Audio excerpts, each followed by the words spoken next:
एक पंडित जी थे, उनके घर में बहुत अच्छे बेचारे सीधे सज्जन पंडित जी थे, बड़े भक्त थे।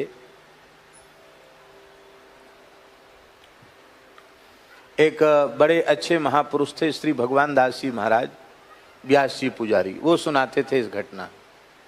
एक ब्राह्मण देवता थे, बड़े विद्वान थे और बड़े सरल थे, खूब भजनानंदी थे। अपने ब्राह्मण वृत्ति से उनका गुजारा चलता था। उनके घर में एक गायों की सेवा करने के लिए एक लड़का रहता था, केवट का। केवट जानते ना, मला, इधर बुंदेलखंड में ढीमर कहते हैं, निषाद भी कहते हैं। तो वो लड़का उनके यहाँ रहता था।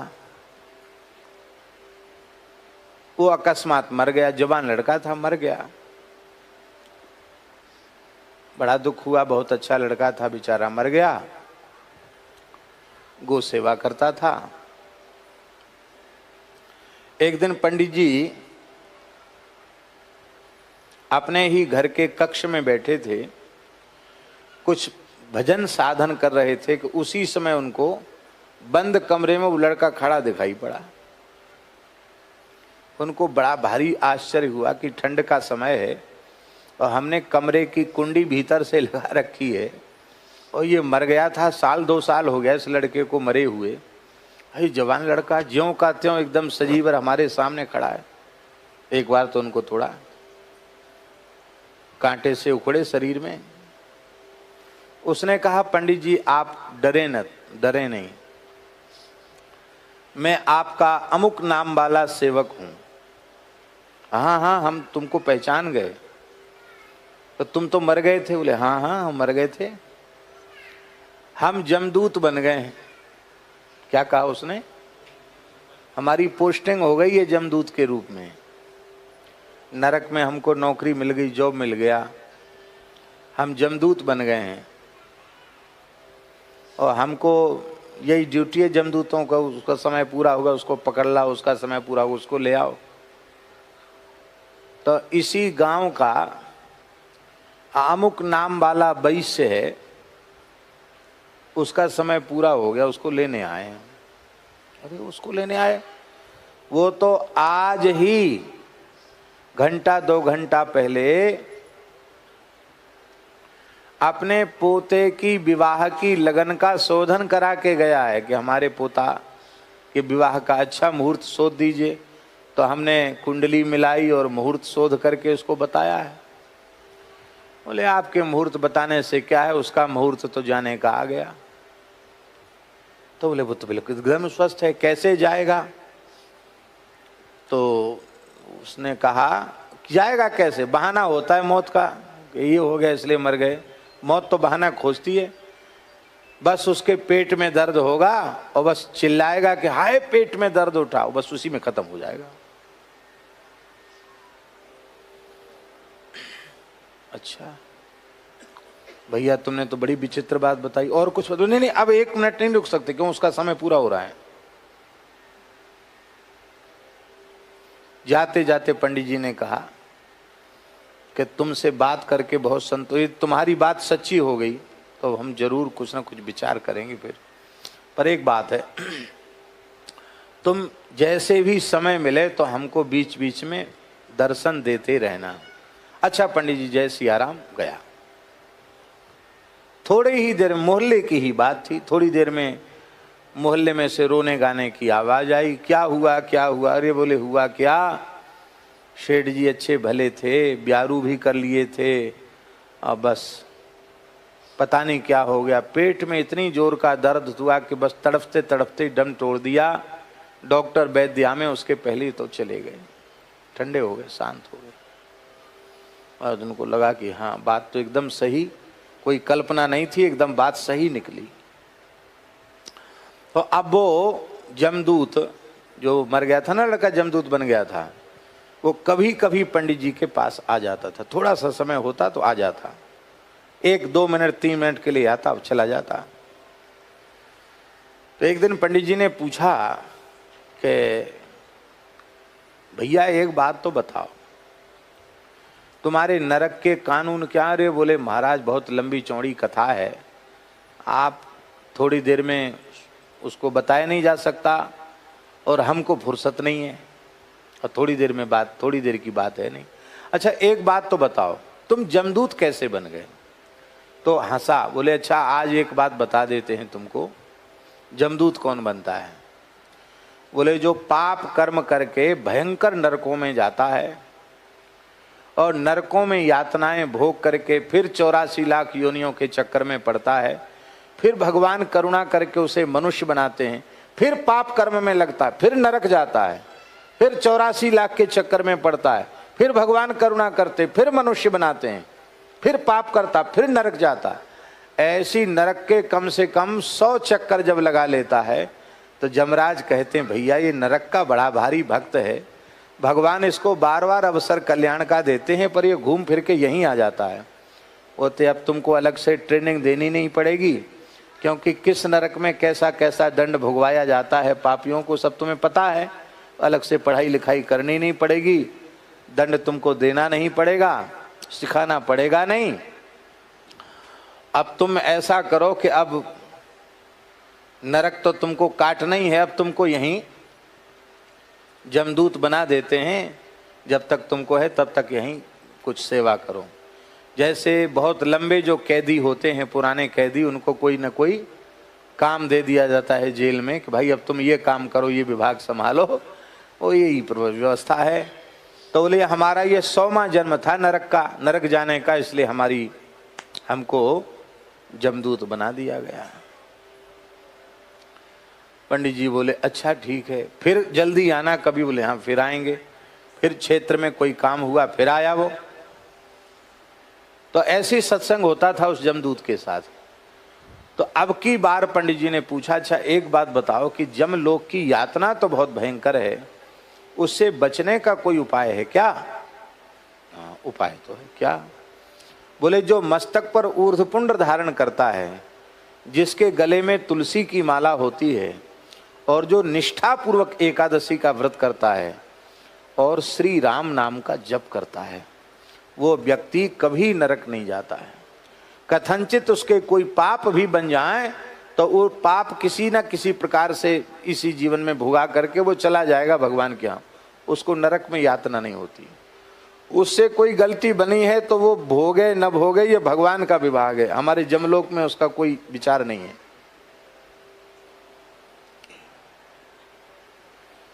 पंडित जी बोले भाई बात तो तुम्हारी बहुत अच्छी है, अब हम यही प्रचार करेंगे, हम स्वयं भी तिलक कंठी धारण करेंगे, प्रचार करेंगे, ऐसे ही आते रहना। एक बार फिर आया वो जमदूत। तो पंडित जी ने कहा अच्छा भैया एक बात है, तुम कभी अपने मालिक से, जमराज से, जब वो प्रसन्न हो तो हमारे लिए पूछ लेना, हमारे लिए पूछ लेना। क्या पूछ लेना? बोले हमारे गांव के पंडित जी हैं, वो जीते जी स्वर्ग नरक देखना चाहते हैं, तो आप कृपा करके दिखा दीजिए। क्यों? क्योंकि पोथी पत्रा की बातों पर लोग विश्वास नहीं करते, और जीते जी नरक देख के आऊँगा जब मैं, तो यहाँ आकर आँखों देखा हाल सुनाऊँगा। जो विश्वास करेंगे वो करेंगे, नहीं करेंगे वो नहीं करेंगे, लेकिन इससे लोगों को लाभ बहुत हो जाएगा। जमदूत ने कहा कि काम तो बहुत कठिन है, क्योंकि बिना मरे स्वर्ग नरक नहीं दिखता, पर चलो आप कह रहे हैं तो हम करेंगे प्रयास। एक दिन की बात है कि जमराज उस जमदूत पर बड़े खुश हो गए। बोले तुम्हारा काम बहुत अच्छा है, एकदम कर्तव्य परायण हो, समय के पाबंद हो, तुम्हारे आज्ञा पालन में कहीं कोई कसर नहीं, हम खुश हैं। कुछ चाहिए तुमको तो मांग लो। हाँ महाराज जरूर चाहिए, हमारे गांव के पंडित जी हैं, वो जीते जी स्वर्ग नरक देखना चाहते हैं, सो कृपा करके आप दिखा दीजिए। जमराज बहुत जोर से हंसे। बोले किस लिए? इसलिए वो आंखों देखा हाल सुनाएंगे तो लोग कम से कम सावधान हो जाएंगे। यमराज हंस करके बोले कि उनको लोग पागल ही समझेंगे, यहाँ से जाने के बाद या तो वो पागल हो जाएंगे और नहीं हो जाएंगे तो उनकी बातों को लोग पागलपन की बातें ही समझेंगे। ये भगवान की प्रचंड माया है। कष्ट भोग कर भी जीव सब कुछ त्याग कर भगवान के शरणागत नहीं हो पाता। लेकिन चलो, हमने तुमसे प्रसन्न होकर कहा कि कुछ मांग लो, और तुमने मांगा तो जरूर, दुर्लभ चीज तो है पर मिलेगी। क्या बोले? आज तुमको मृतात्माओं को लाने की सेवा नहीं है, ये तुम हो और तुम्हारे 2-3 साथी और हैं, चले जाओ। पंडित जी को सोते हुए ही उनके तखत के सहित, चौकी के सहित यहां उपस्थित कर दो, कटिया सहित। सोते हुए रात को पंडित जी को जमदूत उठा लाए। वो भयंकर नरक का दृश्य उन्होंने देखा तो एकदम रोंगटे खड़े हो गए। जमराज से राम राम श्याम श्याम हुई, आओ पंडित जी बड़े भले आए। जमदूतों को लगा दिया, इनको दिखाओ, सब जगह घुमाओ, और घूमने लगे। अब तो बोले महाराज हम तो पागल हो जाएंगे यहाँ के कष्ट देखते हुए। मुदगरों से कूटा जा रहा है, मलमूत्र के कुंड में डुबाया जा रहा है, तेल के कड़ाह बड़े बड़े हैं, उनमें जैसे पकौड़ी बनती है ऐसे पकाया जा रहा है, खौलाया जा रहा है, टुकड़े टुकड़े शरीर के की जा, फिर भी व्यक्ति मरता नहीं, क्योंकि वो भोग शरीर है। कष्ट ऐसा ही होगा पर वो भोगने का है।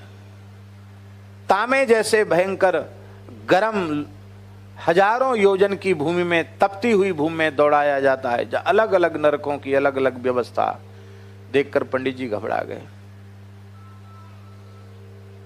उन्होंने कहा भैया एक बात तो बताओ, अब तो कुछ ऐसा ही करना कि इस जगह आना ना पड़े।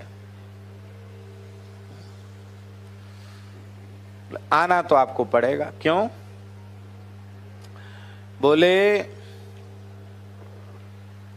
जो किसी का धन मार लेता है, हिसाब किताब कुछ बकाया छोड़ देता है, उसको भी चुकाने के लिए यहां आना पड़ता है।